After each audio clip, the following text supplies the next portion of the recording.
এই জন্য আপনাকে বলি, এই হিফজখানা বন্ধ করতে হবে। যেখানে কোরআন হাদিস শিক্ষার ব্যবস্থা আছে সেখানে হিফজখানা খুলতে হবে।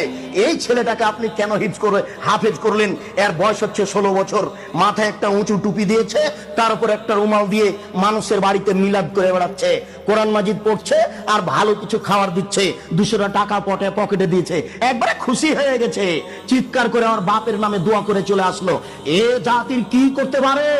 যে চলিসা করে বেড়াই, যে কুলখানি করে বেড়াই, যে মানুষের দোকান উদিয়ে করে আপনার উদ্বোধন করে কোরআন মাজিদ পড়ে, যে মানুষের বাড়ি উদ্বোধন করে কোরআন মাজিদ পড়ে, সে হাফেজ দিয়ে কি হবে?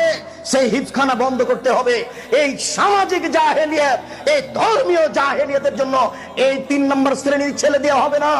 একেবারে বলিষ্ঠ কণ্ঠের, একেবারে নির্ভীক সেনা, যার অন্তরে কোনো ভয় ভীতি থাকবে না, যার বিদ্যের সামনে পৃথিবীর কোনো বিদ্যে টিকবে না, যাকে